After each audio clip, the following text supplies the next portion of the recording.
Poderia estar fazendo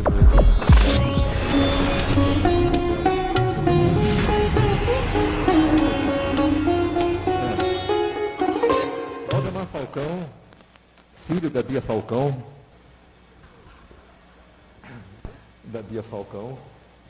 Ele é personagem da Belíssima, que ainda não entrou, mas vai ser uma belíssima palestra.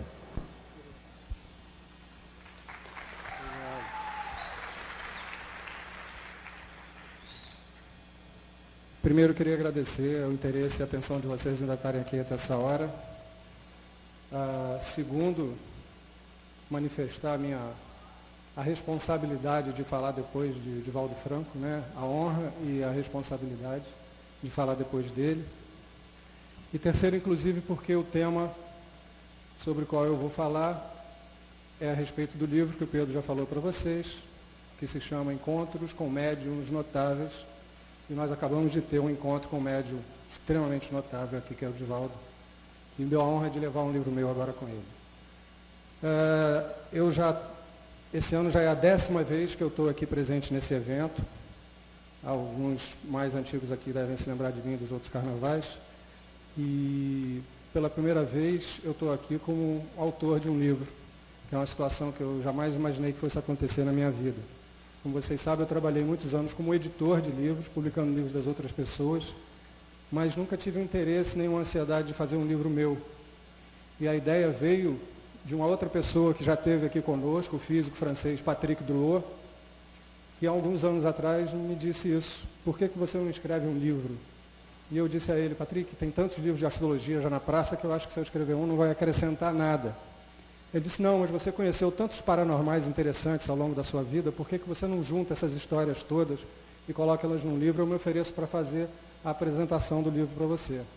Então a ideia foi amadurecendo na minha cabeça, e há 2 anos atrás eu comecei a puxar pela minha memória e relembrar de todos esses encontros com esses médiuns notáveis que eu tive ao longo da minha vida. O livro não tem uma postura de pesquisa. Quer dizer, eu não fiz a pesquisa para fazer o livro. A pesquisa foi a própria vida que eu fui vivendo e o contato que eu fui tendo com esses paranormais ao longo das buscas que eu e minha família fizemos na área de espiritualidade. E, como não podia deixar de ser, o Encontro com a Nova Consciência está presente no livro, porque, como todos vocês sabem, isso aqui é um evento único, que não acontece dessa maneira em nenhum outro lugar do mundo, né? E vários dos personagens, não os paranormais, eu vou explicar para vocês como é que é a estrutura. Então, em princípio, a parte principal do livro são histórias que eu testemunhei de 6 médiuns, de 6 paranormais, de diferentes qualidades e habilidades e dons. Depois eu fiz uma pequena segunda parte, um apêndice, onde eu criei um capítulo chamado Médiuns Honorários, que não são médiuns no sentido literal da palavra, não são paranormais, mas que são pessoas de grande abertura espiritual. E das 6 que estão relatadas nesse pequeno apêndice do livro, 5 são frequentadores aqui do encontro.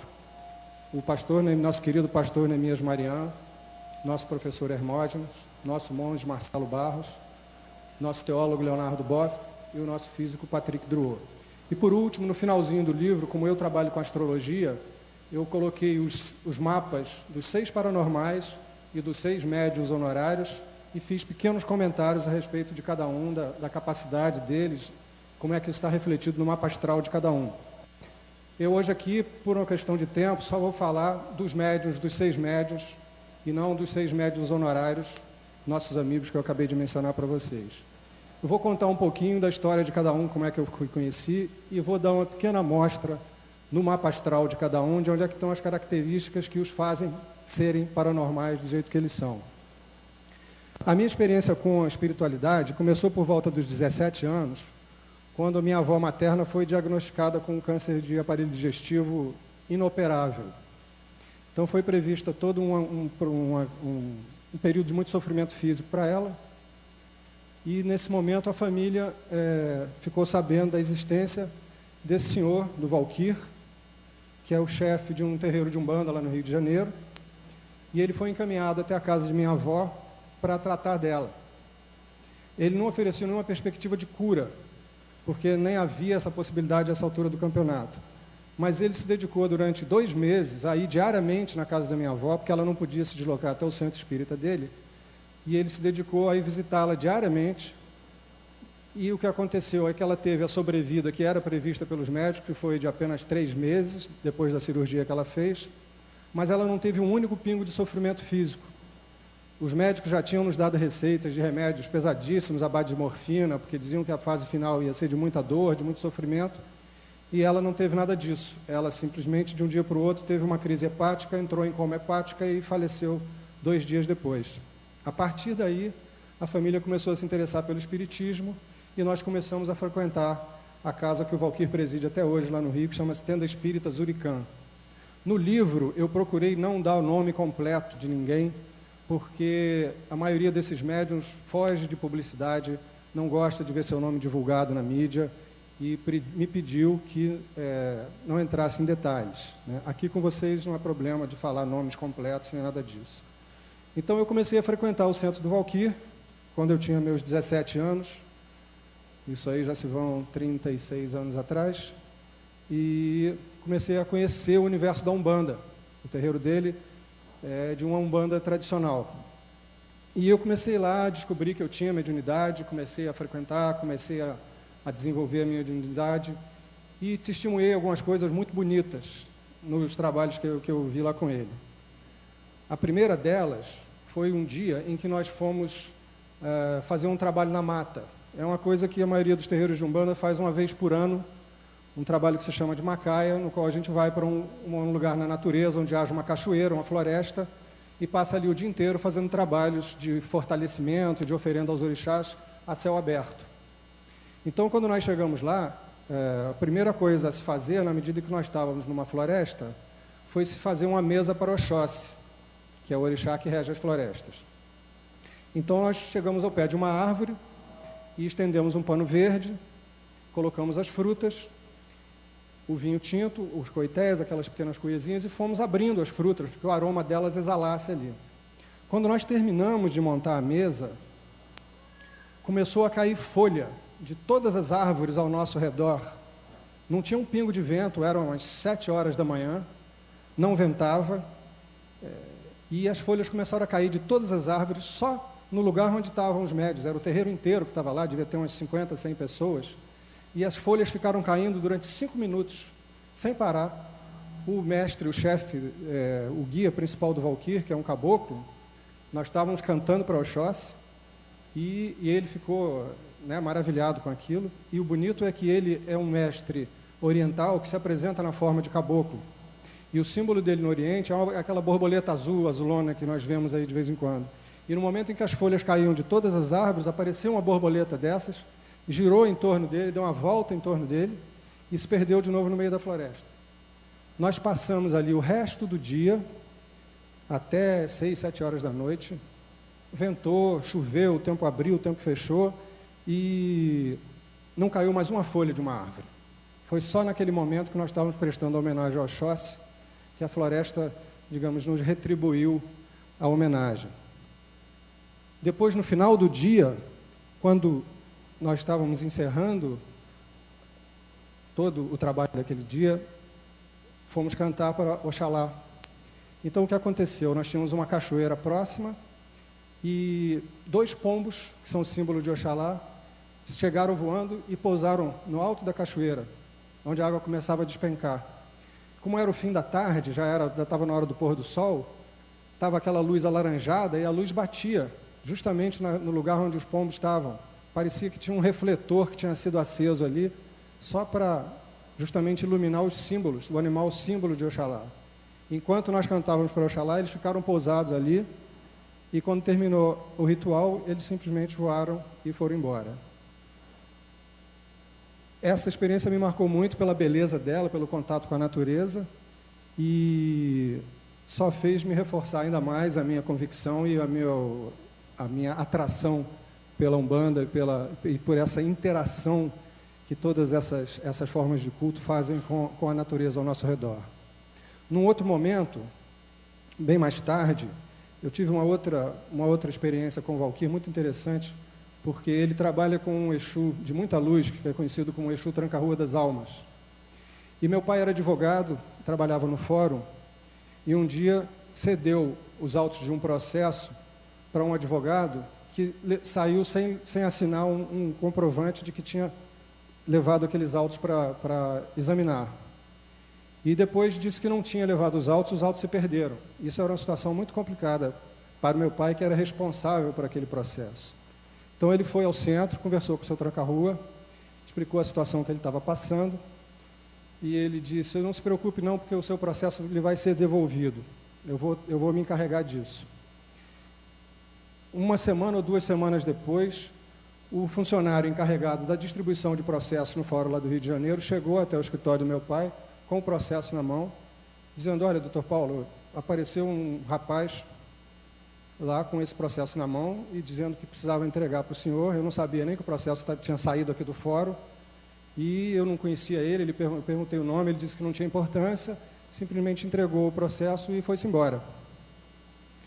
Aí meu pai ficou aliviado e, na primeira oportunidade que ele teve de voltar ao centro, ele foi conversar com o seu tranca-rua, entrou na fila para esperar a vez dele, e antes dele chegar a ser atendido, o seu tranca-rua viu ele na fila e deu uma gargalhada e disse: não disse que o seu processo ia ser devolvido? Já foi, né?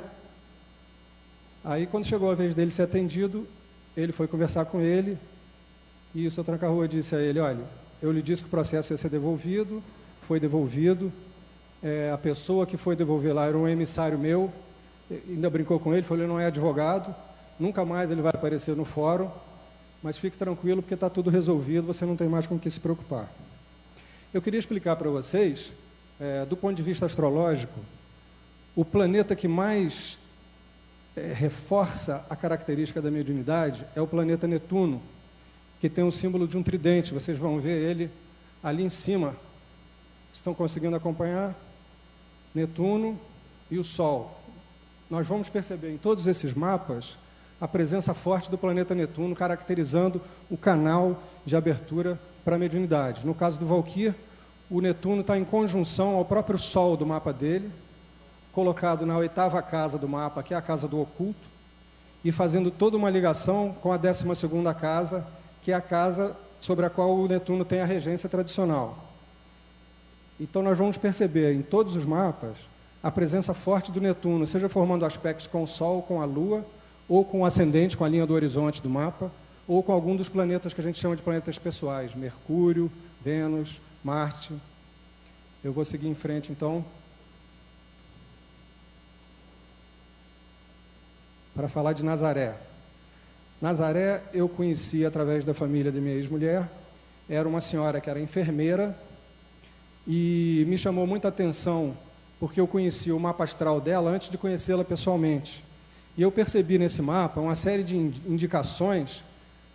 Vocês vão ver ali no alto, onde tem a casa 9 do mapa, o Sol, junto ao Júpiter, que é o planeta do conhecimento religioso, a Lua colocada em cima do ascendente, que é o próprio signo que a Lua rege, que é o signo de Câncer, e novamente o Netuno, formando aspectos fortes, no caso com o Mercúrio, que é o planeta da comunicação. Vocês percebam aqui essa linha que une os dois. E aqui existe uma outra característica, porque o Mercúrio é o regente do signo de Virgem, e se encontrava no signo de Peixes, quando ela nasceu. O Netuno, que é o regente do signo de Peixes, se encontrava no signo de Virgem. Então há uma inversão dos regentes. Isso em astrologia se chama recepção mútua. Estabelece um canal de ligação muito mais fácil entre os dois planetas. Nazaré era enfermeira, instrumentadora, tinha uma vidência maravilhosa, era uma pessoa de uma generosidade enorme, ela já é falecida, e ela acabou me trazendo uma revelação completamente inesperada quando minha ex-mulher estava grávida do nosso primeiro filho. Um dia nós resolvemos ir fazer uma visita a ela, mas uma visita amigável, não era para jogar búzios, nem para exigir dela nenhum tipo de trabalho. E nós estávamos conversando na sala da casa dela, eu, minha ex-mulher e minha mãe, quando ela virou-se para a Mônica e disse: vamos lá para o quartinho que eu quero jogar os búzios para você. E Mônica disse: não, mas eu não vim aqui para você jogar, não vim aqui para te dar trabalho, eu vim aqui para lhe visitar. Ela falou: não, mas sou eu que quero, eu quero jogar os búzios para você. Aí ela saiu com a Mônica, foram lá para o quartinho dos búzios, e o que aconteceu foi o seguinte: ela jogou os búzios uma primeira vez e virou-se para a Mônica e disse assim: a sua sogra perdeu um filho? E Mônica disse: não, são 5 irmãos e estão todos vivos. Aí ela jogou os búzios uma segunda vez e disse, não, a sua sogra perdeu um filho. Eu tinha um irmão que nessa época estava na Indonésia, na ilha de Bali, e Mônica ficou preocupada achando que tinha acontecido alguma coisa com ele lá do outro lado do mundo e que nós não sabíamos ainda. E ela perguntou, falou, Nazaré, pelo amor de Deus, o Paulinho está em Bali, na Indonésia, será que aconteceu alguma coisa com ele? Ele morreu lá e nós não sabemos. Ela aí jogou os búzios uma terceira vez e falou assim, não, sua sogra perdeu um neném. Chama ela aqui para me explicar essa história. Aí minha mãe foi chamada até lá e realmente ela teve quando ela esperava entre o meu segundo e o meu terceiro irmão, ela teve uma gravidez na qual ela contraiu sarampo, isso em 1954. E os médicos aconselharam ela a fazer um aborto, porque disseram que a criança ia nascer com uma série de problemas, uma série de limitações, uma série de deficiências. Mas minha mãe não admitia de jeito nenhum a hipótese de fazer um aborto.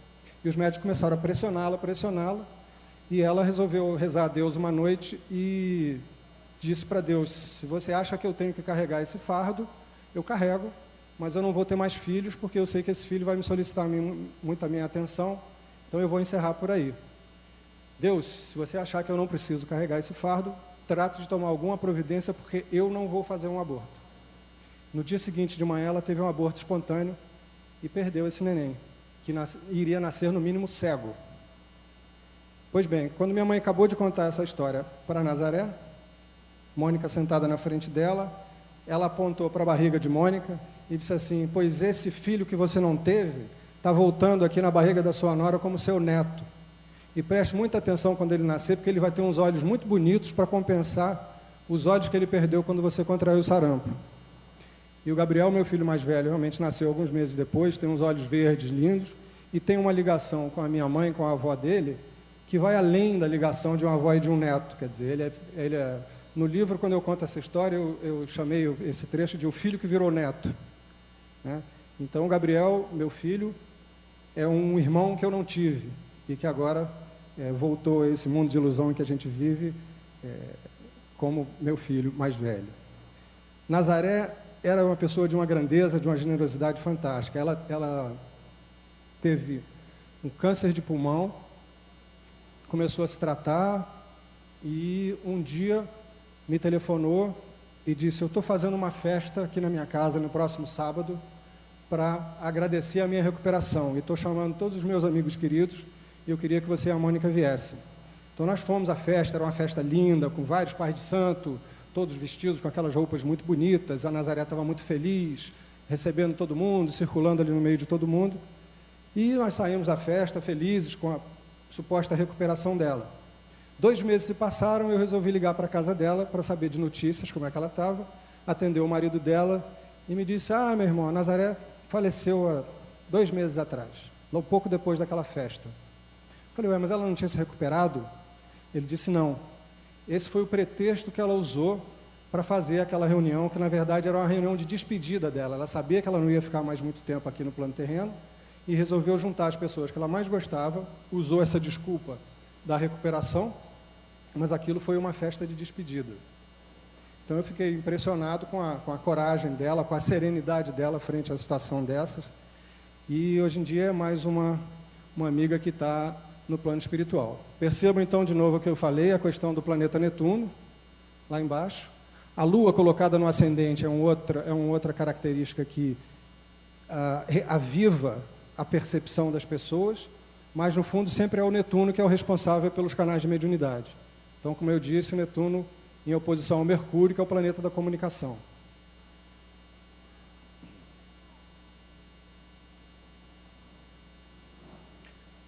Percebam de novo o Netuno, o tridentezinho, nesse caso, colocado na linha do horizonte do mapa. O planeta estava nascendo no céu na hora que o Luiz nasceu e formando um belo aspecto com a Lua de novo. Está aqui caracterizada a faculdade mediúnica dele. Luiz era uma pessoa de grande cultura, também já falecido, começou a mediunidade dele a desenvolver num centro de Umbanda. Era o que a gente chama, todos esses personagens que eu estou citando aqui para vocês, tem aquilo que se chama de mediunidade espontânea ou mediunidade de berço. São pessoas que já nascem com o dom pronto, maduro, que não precisam desenvolvê-lo. E o Luiz era também nesse caso. Só que o Luiz era uma pessoa de grande cultura, tinha morado na França, falava francês fluentemente, e, ao mesmo tempo, conhecia as religiões afro-brasileiras como ninguém. Meu pai conheceu ele na sala de espera de um médico. Ele olhou para o meu pai e começou a falar uma série de coisas da vida do meu pai, sem que ele nunca tivesse se conhecido. A partir daí, ele se tornou amigo da família e frequentava sempre a nossa casa. Era uma pessoa muito divertida, muito bem-humorada, muito irreverente. E ele tinha, além do dom da vidência, ele tinha o que se chama no candomblé de mão de jogo, era o dom para jogar búzios. Como ele não tinha centro, ele não era pai de santo, nem pretendia ser, ele de vez em quando marcava uma data, escolhia a casa de alguns amigos e jogava búzios para uma série de pessoas. Como havia a obrigação de se cobrar o que se chama do chão do jogo no candomblé, e ele não precisava desse dinheiro para sobreviver, ele cobrava R$1 e depois doava esse dinheiro para quem precisasse. E a história mais interessante que aconteceu com o Luiz foi em relação a um casal amigo meu. Ele é um músico inglês, guitarrista, e ela é brasileira, minha amiga de infância. Nós estávamos marcados para ir para a Inglaterra para fazer uma gravação com esse guitarrista, e quando eles souberam que o Luiz ia fazer uma sessão dessa de jogo de búzios na casa de meus pais, eles quiseram ir. Então eu levei eles até lá, e o Luiz abriu os búzios para eles e perguntou: escuta, vocês moram? Descreveu a casa que eles moravam em Londres e disse: vocês estão querendo vender essa casa há muitos anos e não conseguem? Eles disseram: é verdade, isso está acontecendo. Aí o Luiz explicou o seguinte, ele disse: olha, quando vocês compraram essa casa e se mudaram para ela, havia lá um morador espiritual, um morador não físico, que não era exatamente uma pessoa do mal, nem negativa, mas estava apegado à casa, e depois que vocês se mudaram para lá, se apegou a vocês também, e não quer que vocês vão embora. Então, cada vez que aparece um comprador para casa, na hora que o negócio está para se fechar, ele vai lá e buzina no ouvido do comprador que não vale a pena comprar a casa, o comprador desiste e vocês não conseguem vender a casa. Como o Luiz sabia que eu ia com eles para a Inglaterra, ele me explicou um ritual que eu deveria fazer na casa de limpeza, um ritual originado do candomblé, que era muito simples, era só espalhar milho branco pela casa toda, deixar a casa fechada durante 24 horas e depois recolher aquele milho num pano branco e entregar na porta de um cemitério. Então, vocês imaginem eu fazendo uma macumba, com todo respeito, na cidade de Londres, que não tem nada a ver com isso, né? Aí, o que aconteceu? Quando nós chegamos em Londres, o Steve estava ansioso, o guitarrista, para terminar o disco. Ele virou-se para mim e disse: olha, o Luiz disse que o espírito que está aqui não é ruim, então vamos terminar o disco primeiro, depois a gente faz a limpeza da casa. Então, nós passamos um mês trancados em estúdio, terminando a gravação, e quando terminamos a gravação, ele disse: então vamos agora fazer a limpeza. Aí, uma sexta-feira, eu comecei a preparar tudo, ligou um corretor para ele, disse: tem uma pessoa interessada na sua casa. Ele disse: mais uma, tá bom, segunda-feira a gente conversa. Eles nem acreditavam que fosse acontecer nada. Aí fiz o procedimento todo que o Luiz me explicou. Na sexta-feira, a casa ficou fechada 24 horas. No sábado fui lá, recolhi o milho todo, entreguei na porta do cemitério, como ele falou, e na segunda-feira a casa foi vendida. Luiz faleceu já tem alguns anos também,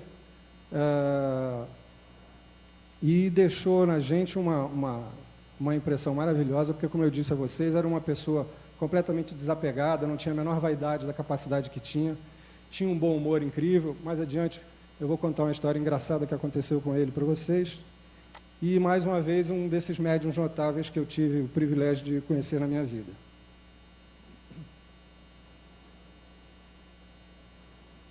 Aqui, Paulo Vitucci, conhecido como Seu Paulo.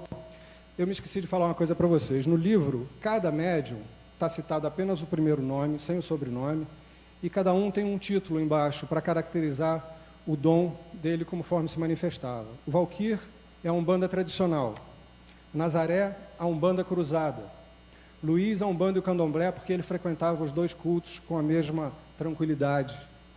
Seu Paulo, no livro, eu chamo de o cavalo do rei Salomão, porque o Seu Paulo era um médium também absolutamente único.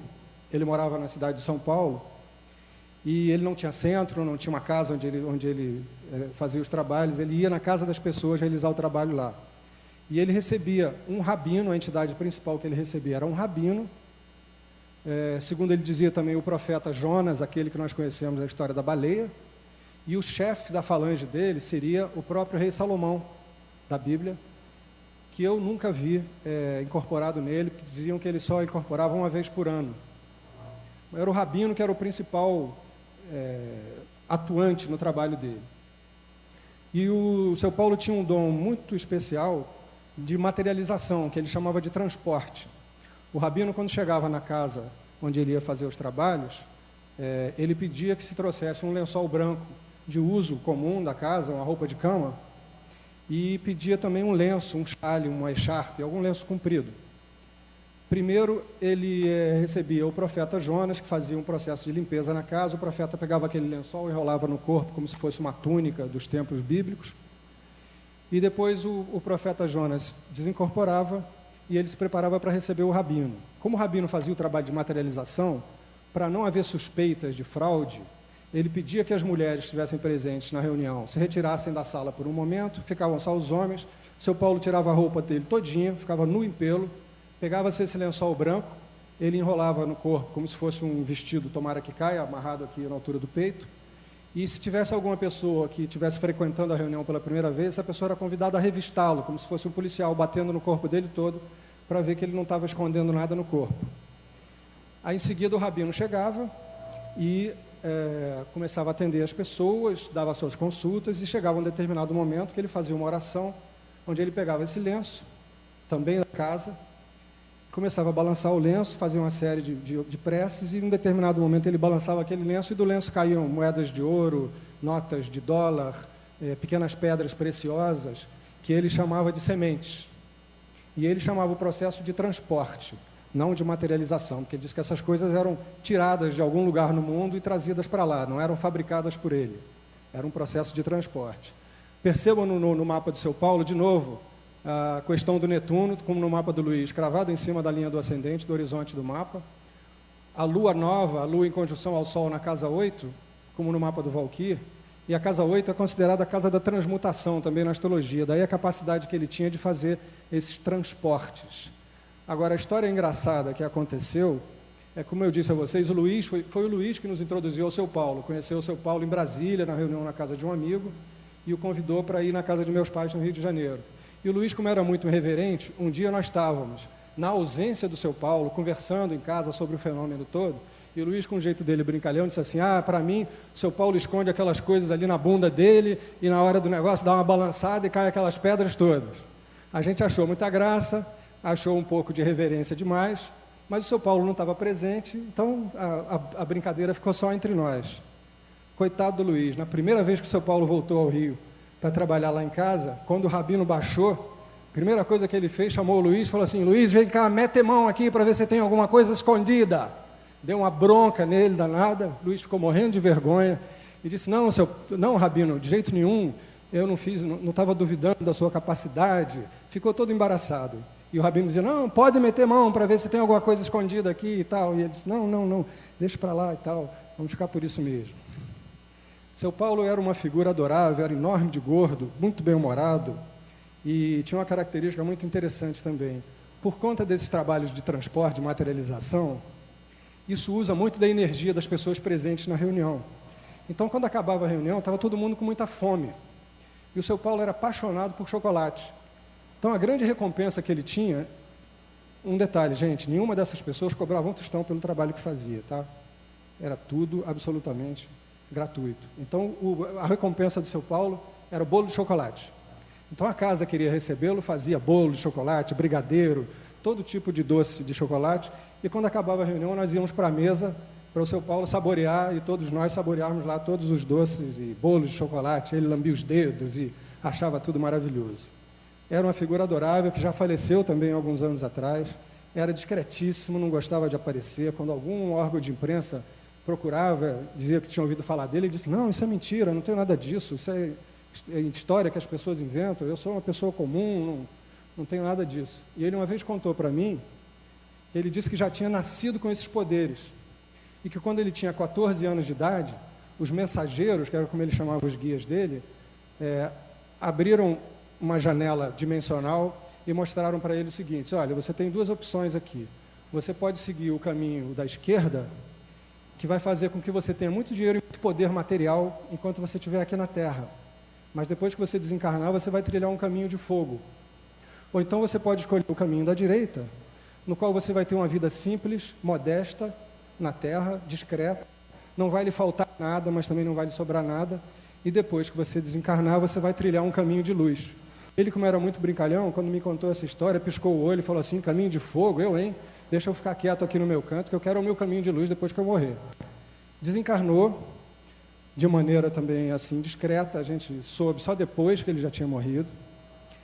E algum tempo depois, no trabalho da última médium que eu vou contar para vocês agora, que é uma médium de psicografia, ele apareceu um dia que eu estava pedindo por um primo meu que estava fazendo um tratamento de leucemia nos Estados Unidos. Na hora que nós falamos o nome dele, a médium disse, está aqui presente o Paulo Vitucci, que está dizendo que está tentando ajudar o seu primo lá no tratamento dele. Quer dizer, o seu Paulo já tinha desencarnado, estava já na vida espiritual e continuava trabalhando para beneficiar as pessoas. Estava trabalhando para tentar ajudar o meu primo. Vamos ao último. Penúltimo, perdão. Esse talvez alguns de vocês conheçam, pelo menos de nome. Lorival de Freitas, ele era conhecido como Nero, porque uma das entidades com a qual ele trabalhava seria o imperador de Roma, Nero. E ele também já é falecido. De novo, percebam lá o planeta Netuno fazendo a ligação aqui com a Lua, com Marte, colocado na casa 12 do mapa, que é a casa da caridade, do assistencialismo, no signo de Virgem, que é o signo da saúde. O Lorival, talvez do ponto de vista do fenômeno, tenha sido um dos médiuns mais impressionantes que eu conhecia, porque ele tinha o dom de operar como operava o Zé Arigó, como operava o Dr. Fritz. Ou seja, ele usava qualquer instrumento cortante que tivesse à mão, na casa onde ele estava visitando as pessoas, usava como anestesia música, ou tocada num disco, ou tocada ao vivo por algum músico. Ele era amigo de vários músicos, ele era amigo do Tom Jobim, do Chico Buarque, já falou dele em várias entrevistas, chamava ele de Bruxo das Laranjeiras, que foi o nome que eu dei no livro a ele, Lorival Bruxo das Laranjeiras. E era uma pessoa de um amor, de um desprendimento maravilhoso. Ele participou de um momento crucial da minha vida, no qual eu tinha uma namorada que estava com câncer, um câncer de seio. E ele, durante muito tempo, enquanto ela estava fazendo o tratamento convencional da medicina, ele disse, não, por enquanto não há necessidade de eu intervir, porque a medicina está fazendo o que deve ser feito, se a situação se agravar mais adiante, eu vou lá e tento ajudar vocês. Pois bem, a situação se agravou, e um dia eu recebi um recado através de um amigo músico que trabalhava nas operações dele, dizendo que ele iria nos visitar. Então ele chegou na minha casa, isso em 1979, às 11 horas da noite, acompanhado da cantora Miúcha, irmã do Chico, e de uma outra irmã do Chico chamada Ana de Holanda. Mais o Nando Carneiro, esse músico meu amigo, que também ajudava ele nas cirurgias tocando violão. Então ele pediu a gente um violão, ensinou uma música para a gente tocar, quer dizer, eu sou flautista, então ele me pediu para tocar a melodia na flauta, pediu a Miúcha para cantar a melodia e ao Nando para acompanhar no violão. Deitou a minha namorada na cama, de bruços, começou a palpar as costas e o pescoço dela, aí me pediu gilete, faca de cozinha, tesoura de unha, botou na cabeceira, pediu para a gente ficar tocando a música na porta do quarto e levantou a blusa da Sandra aqui nas costas e começou a passar gilete nas costas dela, fazendo uma espécie de uma marca, como se fosse um X, como se fosse um local onde ele queria marcar. Então ele fez um X, arranhou aqui as costas dela com um X. Em seguida pegou uma faca de cozinha deste tamanho e enfiou no meio daquele X. Não saiu uma gota de sangue e a faca começou a vibrar sozinha, como se tivesse um aparelho elétrico mexendo nela. Ele só segurava e a faca fazia assim. De repente, daquele corte surgiu um pedacinho de tecido desse tamanho, do tamanho de uma moeda grande. Ele recolheu, ele cortou aquilo com uma tesourinha de unha. E a Sandra, nessa altura, estava deitada sobre os próprios braços, de olhos abertos, como se nada tivesse acontecendo. Ele cortou aquele pequeno pedaço de tecido, colocou num copo, mandou a gente colocar no congelador, mandou a gente parar de tocar e pediu para que eu segurasse um algodão em cima daquele corte. Eu fiquei apoiando o algodão enquanto ele preparava um curativo de gases esparadrapo do lado. E 1 minuto depois ele falou, pode tirar o algodão. Quando eu tirei o algodão, só tinha aquele arranhão que tinha sido feito pela gilete anteriormente. O corte que a faca tinha feito havia sumido. Não tinha uma gota de sangue, ele não deu um único ponto. Simplesmente passou um pouquinho de mertiolato em cima, cobriu com a gaze e falou, olha, pós-operatório, 24 horas sem molhar, positivo, 72 horas você pode ter dor de cabeça, situações todas normais de um pós-operatório, e depois vamos adiante, vamos tentar curar você. E ele dizia, eu não sei curar o câncer, mas eu sei controlá-lo de tal forma que a pessoa vai se tratar comigo o resto da vida, não vai morrer dessa doença, a doença vai ficar restrita a um pequeno ponto no corpo e não vai progredir mais para lugar nenhum. Ainda me dizia, se você conhecer alguém que cure o câncer, me apresenta, porque eu também quero conhecer, eu não conheço ninguém que saiba curar. Era uma pessoa também completamente desapegada, não cobrava nada por tudo que fazia, e muitas vezes ele curava as pessoas sem encostar a mão nelas, apenas usando a música. Tem outro episódio que eu conto no livro, que eu não testemunhei, mas que me foi contado pela própria Miúcha. Ele foi convocado por uma família muito rica do interior de São Paulo, não me lembro se de Ribeirão Preto ou Bauru, eu não me lembro exatamente qual era a cidade, mas a situação era a seguinte, um rapaz, filho desse casal, que era muito rico, teve um princípio de afogamento numa piscina, e quando ele foi socorrido, deram a ele uma dose excessiva de oxigênio, e o menino entrou em coma, num tipo de coma que não havia o que os médicos pudessem fazer por ele. Ele foi colocado na UTI de um hospital, e os médicos diziam, não tem nada a fazer, só podemos esperar. Souberam do Lorival, mandaram buscá-lo no Rio de Janeiro, num aviãozinho particular. Ele pediu que a Miúcha fosse com ele e chamou também um músico que tocava no grupo da Miúcha, um violonista. Um violão, o músico, a Miúcha, um médico amigo dele que trabalhava no Hospital Miguel Couto, lá no Rio, porque ele não era médico, e ele sabia que ele ia ter dificuldade de entrar na unidade de tratamento intensivo do hospital. Chegou na cidade, foi para o hospital, quando chegou na porta da UTI, o menino estava lá todo entubado, todo monitorado, ele pegou um pequeno crucifixo que ele tinha, colocou na testa do rapaz e disse, bom, a medicina não pode fazer mais nada por ele, vamos ver o que a magia pode fazer. Colocou o crucifixo na testa do menino, se afastou, virou-se para Miúcha e disse, Miúcha, canta aquela música que o Chico fez para você. É uma música muito bonita do Chico Buarque, chamada Maninha, que fala das fogueiras, dos quintais, eu acredito que muitos de vocês conheçam. Então Miúcha cantou Maninha 4, 5, 6 vezes, ali na porta da UTI. Depois de um tempo, o Lorival disse, pode parar. Olhou para o relógio e disse, vamos lá para a casa da família, que daqui a 30 minutos o menino vai sair do coma. Foram para a casa da família, daí a 30 minutos o menino acordou completamente curado, com a vida absolutamente normal, passou a levar uma vida absolutamente normal, e ele não encostou a mão no menino, a não ser na hora de colocar esse crucifixo na testa dele. A família queria recompensá-lo de alguma forma, e ele disse, não, eu não cobro nada, não tenho que me pagar, isso não é um serviço pago. Insistiram, queriam ajudá-lo de alguma forma, ele disse, então tá bom, me empresta esse aviãozinho que vocês me trouxeram até aqui, porque eu tenho doentes espalhados pelo Brasil inteiro, e não tenho meios de visitá-los todos. Eu queria esse avião por uma semana. Aí eles cederam o avião para ele, ele ficou passeando pelo Brasil, visitando doentes dele no sul, no nordeste, no centro do país, e reapareceu lá depois uma semana. Lorival faleceu em 1990, se não me falha a memória, no Hospital Central do Exército, no Rio de Janeiro, completamente esquecido por todas as pessoas que ele ajudou, com problemas de efizema pulmonar e problemas psiquiátricos. E ele dizia que ele estava desse jeito porque ele tinha ajudado muita gente, tinha esquecido de ajudar a si próprio. E a entidade principal que ele trabalhava, chamado Naor, nem o Nero não era o principal, quando ele foi tratar da minha namorada, ele me disse, olha, se algum dia você quiser conseguir que o Lorival vá atender alguém, porque ele resiste muito, porque ele já tem muitos doentes para tratar, diga a ele que a pessoa está sentindo dor, porque ele sabe que ele vai morrer pela dor e ele não suporta a ideia de saber que alguém está sentindo dor. Então, ele morreu dessa maneira, relativamente esquecido pelas pessoas de quem ele cuidou, mas era uma pessoa de um amor também enorme, de uma generosidade, de um desprendimento fantástico. Vamos à última história. Célia do Carmo, Dona Célia, eu tenho o privilégio de trabalhar com ela há 23 anos, desde 1982. Ela, Divaldo conhece muito ela, gosta muito dela, mas é uma pessoa que tem horror à publicidade, à divulgação de qualquer tipo.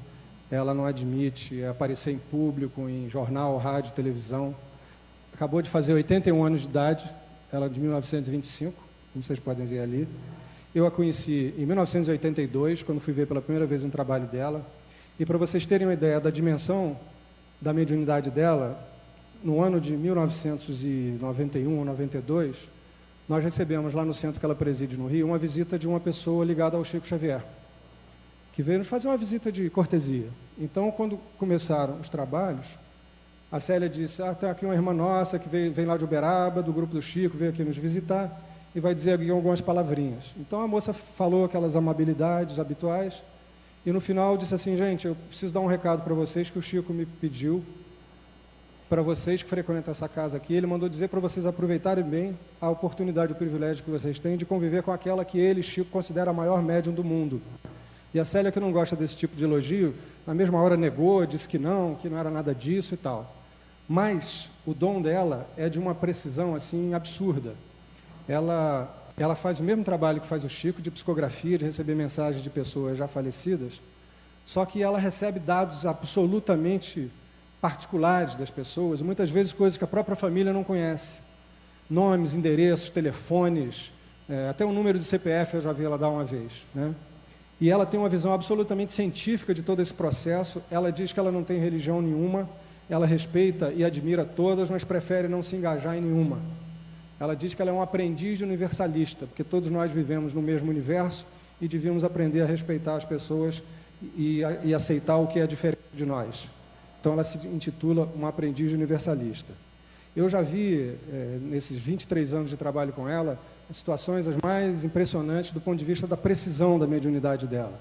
Inclusive, uma vez teve uma história dessa de um CPF, que ela estava recebendo uma mensagem de um rapaz falecido, e quem estava ali no auditório na hora era o sócio dele, que era um grande amigo, que eles eram sócios numa firma. E o rapaz estava recebendo a mensagem muito preocupado, dizendo, dona Célia, como é que ele está? Ele está bem? A Célia dizia, não, filho, ele está ótimo, ele está liberto, ele está livre do mundo material, está numa outra situação, ele está muito bem. Aí ela parou assim por um minuto e deu uma risadinha e falou, olha, ele está tão bem, ele está tão lúcido, que ele está aqui me dizendo, que era a época de março, abril, então é a época em que nós temos que fazer a nossa declaração de imposto de renda, né? E a Célia disse, olha, ele sabe que nós aqui na Terra agora estamos todos nos preparando para fazer a nossa declaração de imposto de renda, e ele era uma pessoa muito preocupada com isso. Então, quando chegava a época de fazer a declaração de renda dele, ele virava à noite em claro, checando todas as informações e tal, para ver se estava tudo muito bem feito. E ele agora está muito feliz, porque ele não precisa mais fazer a declaração de imposto de renda. Então, ele está aqui me dizendo o número do CPF dele. Aí desfilou aquele número com 11 dígitos, né? O sócio anotou ali, com todo cuidado, a numeração toda, e foi conferir depois, e é claro que os números estavam absolutamente corretos. Aí ele ainda perguntou, dona Célia, o que ele acha da firma? Eu tô tocando a firma direitinho e tal, está tudo bem, o que ele acha? Ela riu e disse, olha, filho, ele disse que uma das vantagens de estar desencarnada é que não tem mais se preocupar com conta, prejuízo, lucro, balanço. Ele disse que isso aí agora é problema seu, você se vira. Ela tem um humor muito, muito grande, muito sutil e muito aberto. Já vi outras situações. Uma vez ela acabou revelando um processo de reencarnação sem que ela tivesse a intenção disso, por causa da pergunta que uma senhora fez a ela na hora que estava recebendo uma mensagem da filha. Então ela foi entregar a psicografia da filha para essa senhora, e a senhora virou-se para ela e disse, dona Célia, eu posso lhe fazer uma pergunta? Ela disse, pode. É o seguinte, é que a minha filha faleceu já faz mais de 30 anos. Então, primeiro eu queria saber se por acaso a senhora está vendo ela aí agora, na hora que a senhora está me dando essa mensagem, e caso a senhora esteja vendo ela, como é que é a aparência dela? Porque ela morreu com 6 meses de idade, contraiu uma pneumonia, era um bebezinho, e morreu. Então eu queria saber como é que é a aparência dela, 30 anos depois, porque eu não imagino que ela vai aparecer para a senhora como na forma de um bebê. E a Célia ficou assim meio embatucada, coçou a cabeça, e disse, olha, minha filha, eu não posso mentir para você, o meu trabalho aqui é dizer a verdade. Então eu estou vendo a sua filha sim. Agora, quanto à aparência que ela tem, eu não sei se é o que você está esperando, mas ela se apresenta para mim com a forma de um rapazinho de 15 anos de idade, que depois que ela desencarnou como sua filha, ela já teve uma outra experiência encarnatória, da qual ela se libertou com 15 anos de idade e era um rapaz do sexo masculino. Então, eu vejo um rapaz de 15 anos de idade, que tem a consciência de que foi sua filha na encarnação anterior. Aí a senhora ficou meio surpresa e um pouco até desapontada, porque acho que imaginava que a Célia fosse descrever uma moça de 30 anos de idade, alguma coisa assim. E ela aí pegou a mensagem da mão dela e falou: tá bom, muito obrigado, dona Célia. E virou-se e foi voltando para a cadeira dela. Quando ela foi voltando para a cadeira, a Célia apontou para ela e falou assim: minha filha, quem é Ayrton Fernandes Rolim Júnior? Aí a senhora se voltou na maior inocência e disse: esse rapaz foi meu aluno na escola primária, eu sou professora primária, e ele foi meu aluno, e eu tinha assim um carinho muito grande por ele tinha um carinho muito grande por mim. Depois que ele passou para o 2º grau, de vez em quando ele saía da aula dele para vir assistir a minha aula, gostava muito de ir na minha casa, a mãe dele tinha um ciúme danado de mim, eu não sei porquê, e a mulher foi falando, contando a história do menino, e quando ela acabou de falar aquilo tudo, a Célia virou-se para ela e disse: pois esse rapazinho era sua filha reencarnada. Quer dizer, revelou para ela uma outra encarnação que a filha dela já tinha tido depois de ter desencarnado como filha dela, e a partir daí, esse espírito passou a assinar os 2 nomes nas mensagens que mandava para a mãe, o nome da filha e o nome do aluno, e sempre mencionava nas poesias o privilégio que ele considerava de ter tido essa pessoa como mãe numa encarnação e como professora na outra. Então dizia que tinha sido o ventre que a gerou numa vida e a mente que o educou na outra. Era uma revelação extremamente bonita. Que outra história eu posso contar da Célia para vocês, que tem tantas que eu até me perco aqui. Bom, teve uma história que ninguém testemunhou, porque aconteceu na casa dela. Ela faz esse trabalho de psicografia em casa, nas madrugadas. E depois que juntam uma quantidade suficiente de mensagens, ela marca uma reunião nesse centro que ela preside lá no Rio de Janeiro. Essas reuniões são sempre num sábado, para entregar as mensagens que ela recebeu psicografadas. E na hora que ela vai entregar as mensagens, ela recebe informações complementares, que ela chama de mensagens orais, que ela sai dando ali para as pessoas, como essa história do CPF que eu contei para vocês, como essa história da reencarnação da filha como aluno, e assim por diante. Então, numa dessas situações, que ela estava em casa, tinha acabado de fazer um trabalho de psicografia, eram 3 horas da manhã, ela aí ligou a televisão e estava passando um filme chamado Girassóis da Rússia, que se passa na Segunda Guerra Mundial na Rússia. Como a Célia já tinha visto o filme, ela desligou a televisão e disse: não, se eu for ver esse filme agora, eu vou até às 5 horas da manhã e não vou dormir. Aí desligou a televisão. Quando ela desligou a televisão, no sofá onde ela estava sentada, apareceu ao lado dela um soldado, um rapaz vestido com roupa de soldado da época da Segunda Guerra.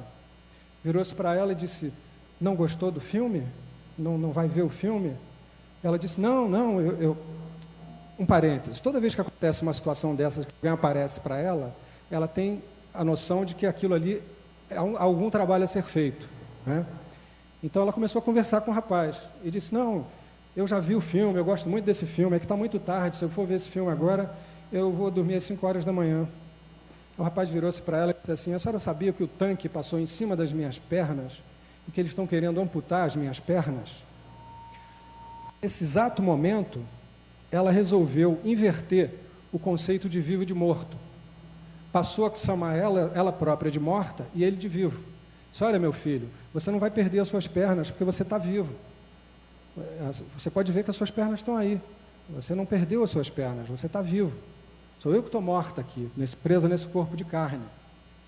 E o rapaz insistiu e falou assim: mas se eles amputarem as minhas pernas, a Verônica não vai mais querer casar comigo. Aí ela mentalmente pensou: Verônica, esse rapaz deve ser italiano. Ele leu o pensamento dela e disse assim: é Verônica escrito com K, e o meu nome é Sergei. Aí ela descobriu que ele era russo. Aí começou a conversar com ele, para acalmá-lo, para conscientizá-lo de que ele estava desencarnado, que ele já tinha largado o corpo físico. E ele foi ouvindo ela com muita atenção, e ela disse: olha, filho, mortos somos nós que estamos aqui presos nesse corpo de carne, você está vivo, você nunca mais morre, você não precisa se preocupar com nada disso. Por que você de onde é? Ele disse assim: eu sou de Stalingrado. Por que você não vai visitar a sua cidade? E ele disse: como é que eu faço isso? Ela disse: basta você pensar na sua cidade, você instantaneamente vai estar lá. Vai lá visitar a sua cidade, depois volta aqui para me contar o que você viu. Ele desapareceu do lado dela por alguns minutos, voltou e disse: olha, eu não encontrei ninguém que eu conhecia lá, a cidade está toda diferente. ela disse, bom, o que acontece é que as pessoas que estão lá estão mortas como eu. Então a fisionomia delas vai se modificando, porque elas vão envelhecendo. Você pode até ter passado pela sua Verônica na rua e não ter reconhecido ela. Aí ele começou a se dar conta do que ela estava querendo dizer. Então você está querendo dizer que eu morri, mas eu estou vivo? Ela disse, exatamente, ninguém morre. A gente apenas muda de estado. Eu que estou morta, porque eu estou presa aqui nesse corpo de carne. Ela insistia muito nisso o tempo todo. Você está vivo, você está mais vivo do que nunca, nunca mais você vai morrer. Aí ele começou a entender o procedimento todo e disse, eu acho que eu estou entendendo o que a senhora está querendo me dizer. Muito obrigado pela explicação que a senhora me deu, eu acho que eu vou indo. A senhora abre a porta para mim, para eu sair? Ela disse, não, meu filho, você não precisou de porta para entrar aqui. Você vivo, como está, você passa pelos espaços intermoleculares. Eu que estou morta, se for tentar passar por essa parede, eu vou dar com a cara aí, vou me machucar, mas você não. Ela mora no terceiro andar de um prédio em Copacabana, lá no Rio. Ela disse, você pode até sair aqui pela janela do meu apartamento. Ele aí foi até a janela, olhou para baixo e disse assim, mas aqui é muito alto, se eu cair lá embaixo eu vou morrer. Ela disse, não, filho, eu que se cair lá embaixo eu vou morrer, você não morre nunca mais, você está vivo. E ele disse, a senhora garante isso? Ela disse, garanto. Então tá bom, então eu vou indo. Aí saiu pela janela, desapareceu e ela nunca mais o viu. A Célia, vocês perceberam, quer dizer, dos 6 paranormais que eu contei as histórias aqui para vocês, só o Valquir, o primeiro, e a Célia, a última, é que ainda estão encarnados. O Valquir continua presidindo o terreiro dele de Umbanda lá no Rio, e a Célia continua presidindo o centro dela, que é um centro eclético, onde existe trabalho de Umbanda, trabalho de Kardec, trabalho oriental, grupo de estudos, e completamente avessa a qualquer publicidade. A primeira vez que ela autorizou que o nome dela de verdade saísse num livro foi no meu. Vocês vão encontrar ela mencionada num livro do Marcelo Sotomayor, que escreveu a biografia do Chico, chamado Por Trás do Véu de Ísis, com o nome de Dona Lúcia, porque ela pediu a ele, ela recebeu ele lá, deixou ela assistir uma reunião de psicografia, e no final pediu a ele que não dissesse o nome verdadeiro dela. Vocês vão encontrar o nome dela também num livro do professor Brian Weiss, aquele psiquiatra americano, que não sabendo do compromisso dela de não aparecer, coloca a experiência que ele viveu, que eu vou contar rapidamente para vocês, no dia que ele foi visitá-la lá em 1997. Está no livro chamado A Divina Sabedoria dos Mestres, do Brian Weiss.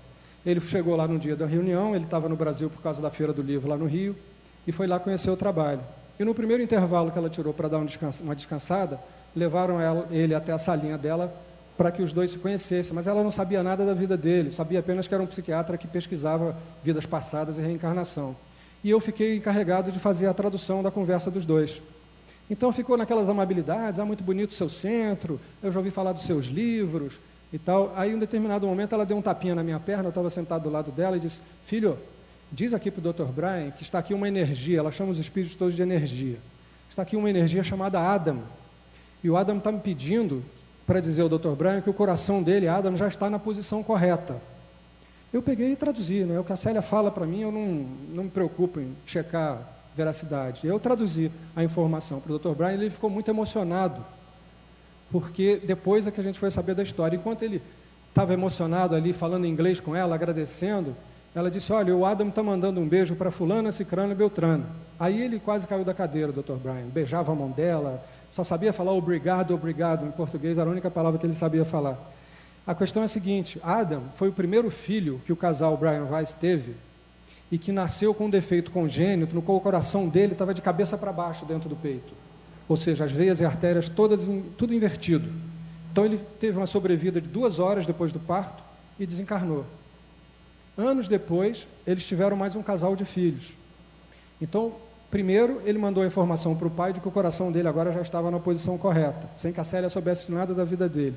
Em seguida, as pessoas para quem ele mandou um beijo eram a mulher do Brian Weiss, ou seja, a mãe dele, e os 2 irmãos que tinham nascido depois que ele tinha desencarnado. Chamou os 2 pelo nome. E o Brian conta essa história no livro A Divina Sabedoria dos Mestres. E quando o livro foi publicado, a Célia me ligou apavorada, disse, meu filho, falaram de mim num livro, meu Deus do céu, o meu compromisso de não me divulgar, de não aparecer, como é que eu faço? Aí eu falei, olha, eu vou na livraria ver o que está escrito, vou dar uma lida, se tiver alguma coisa, a gente vai na editora, pede para tirar a menção ao seu nome, alguma coisa assim e tal.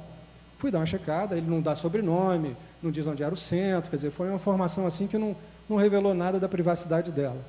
Aí eu falei, Célia, deixa para lá, não tem seu sobrenome, não tem o endereço do centro, não tem o nome do centro. Ela, depois de muito relutar, acabou consentindo. Ela está viva, está com 81 anos de idade, continua fazendo esse trabalho a cada 3 meses, mais ou menos. De 3 em 3 meses, ela marca uma reunião dessas num sábado, que começa às 11 horas da manhã e vai até 6 horas da tarde com a presença dela. E, ultimamente, isso é uma coisa que não está no livro, ela tem recebido a presença de animais domésticos, cachorros, gatos, passarinhos, papagaios, coelhos, que dão mensagem, manifestam seus nomes e mandam recados para os seus donos, né? Digamos assim, entre aspas.